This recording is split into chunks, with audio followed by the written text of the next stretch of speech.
Sunset di Tanah Anarki merupakan salah satu lagu hits milik band punk kenamaan Superman is Dead. Lagu yang telah diputar lebih dari 68 juta kali ini memang sangat digemari banyak orang. Hal ini karena musik serta lirik pada lagu ini memiliki pesan semangat perjuangan yang sangat kuat, sehingga mereka yang mendengar lagu ini akan terpicu adrenalinnya, serta tertular gairah perjuangan yang tersemat pada lagu ini.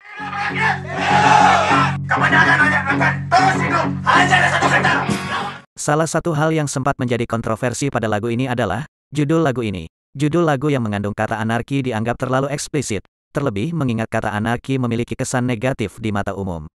Judul lagu yang dibawakan oleh band asal Bali ini terdiri atas dua kata yang tidak umum bagi banyak orang, yaitu sunset dan anarki. Kata sunset mungkin masih familiar di telinga banyak orang, yaitu merupakan serapan dari bahasa Inggris yang memiliki arti matahari terbenam. Sebaliknya, istilah anarki mungkin sedikit asing bagi telinga orang banyak. Kata ini memiliki arti suatu kondisi ketiadaan kepemerintahan dan peraturan dalam suatu negara atau wilayah. Namun dalam hal ini Jering dan kawan-kawan memiliki arti tersendiri akan istilah sunset dan anarki. Untuk kata sunset mereka memaknainya sebagai kata kiasan untuk negara Indonesia. Indonesia dikiaskan menjadi sunset, dikarenakan kekayaan alamnya yang tak terhingga dan keindahannya bagaikan sunset. Kemudian anarki, kata ini melambangkan penindasan, kekacauan, kesewenang-wenangan serta ketidakadilan yang terjadi di negeri ini. Sehingga dapat disimpulkan jika sunset di Tanah Anarki adalah kiasan untuk kondisi negeri Indonesia yang begitu indah, namun terpapar oleh penindasan dan ketidakadilan yang dilakukan oknum orang-orang yang mampu membeli hukum dan memperlakukan negara ini bagaikan negeri anarki yang tidak memiliki aturan.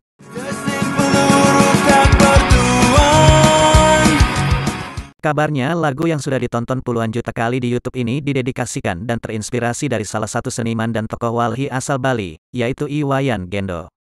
Jering dan Bobby Cool selaku penulis lirik lagu ini, terinspirasi ketika melihat Gendo yang begitu konsisten mengkritisi pemerintah untuk memperjuangkan hak rakyat. Menjadi aktivis yang konsisten memperjuangkan hak rakyat bukanlah hal yang mudah. Mendapat berbagai ancaman adalah konsekuensinya. Munir dan Wiji Tukul adalah contoh nyata dari berbahayanya tindakan yang dilakukan orang-orang seperti Gendo. Dilema lain yang sering dihadapi oleh seorang aktivis adalah, mereka harus mengesampingkan dan meninggalkan keluarga untuk memperjuangkan hak-hak orang banyak yang mungkin tidak mengenal ataupun peduli dengan mereka. Maka dari itu, Jering dan kawan-kawan merangkum kisah perjuangan tersebut dalam karya lagu yang bertemakan kisah cinta dan perjuangan, yang kini kita kenal dengan lagu Sunset di Tanah Anarki.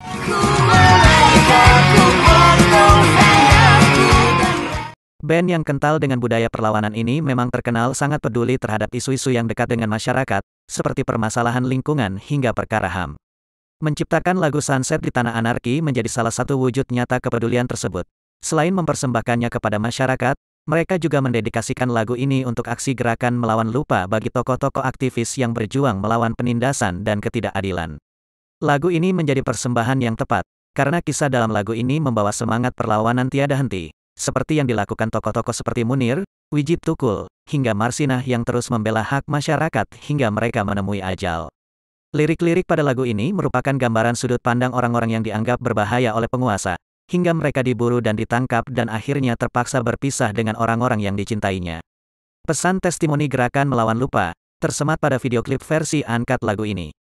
Pada bagian akhir video ini kita akan mendengar pesan istri Munir dan Wiji Tukul, yang membawa semangat perjuangan untuk terus melakukan perlawanan terhadap penindasan.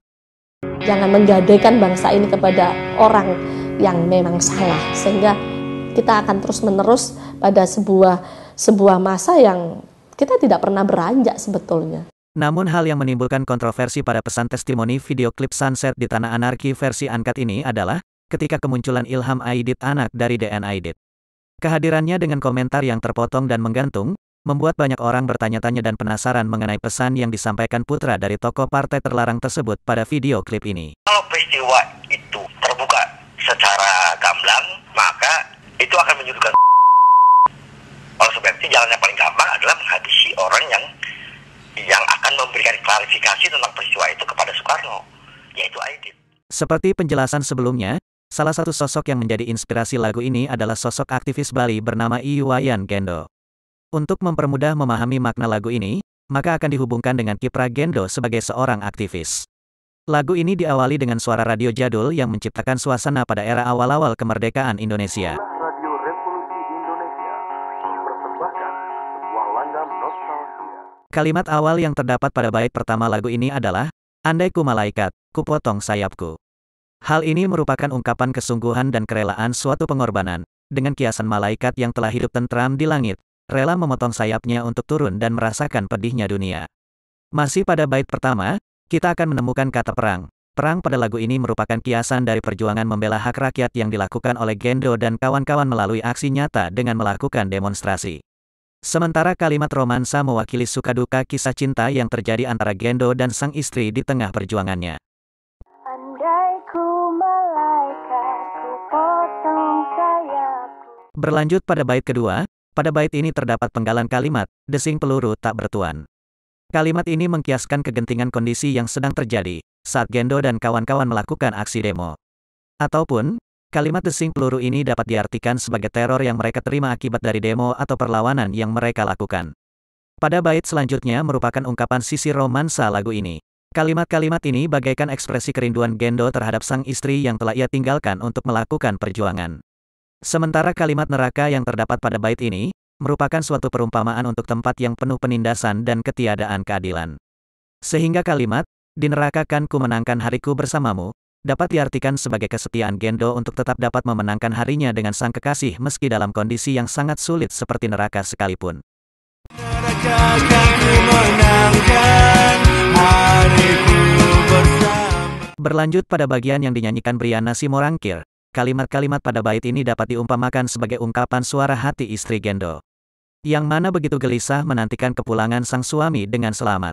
Ungkapan kegelisahan itu dapat ditemui pada kalimat, "Dalam gelisahku menunggu berita tentang gerilyamu."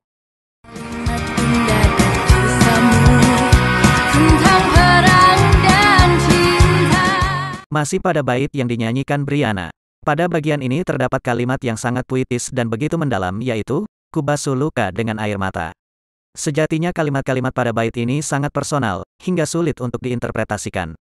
Namun jika dicoba untuk dipahami dan ditafsirkan, kalimat tersebut dapat diartikan sebagai ungkapan keikhlasan dan rasa pengertian seorang istri akan cita-cita perjuangan suaminya, maka ia harus berkorban dengan merelakan orang yang dicintai harus jauh darinya.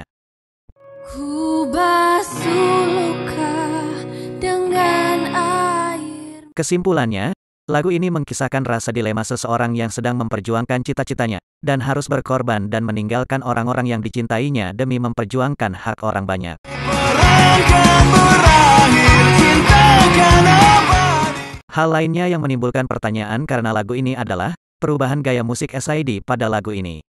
Dibandingkan lagu Superman Is Dead lainnya, lagu ini dan lagu berjudul Jadilah Legenda memang tidak bertempo cepat layaknya musik band punk. Terlebih mereka mengajak Briana Simorangkir yang jauh dari warna musik punk seperti SID. Superman Is Dead sendiri juga mengakui hal tersebut saat peluncuran album ini.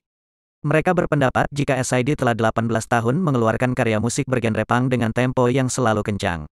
Kini mereka berpikir sudah tidak perlu terlalu terbelenggu akan image band bergenre punk yang harus selalu membawakan musik bertempo cepat. Mereka merasa telah melewati fase pembuktian diri sebagai band punk melalui karya-karya mereka sebelumnya. Namun bukan berarti kini mereka meninggalkan punk, melainkan ingin beratitude punk tanpa harus terjajah dengan dikte-dikte musik punk yang harus kencang.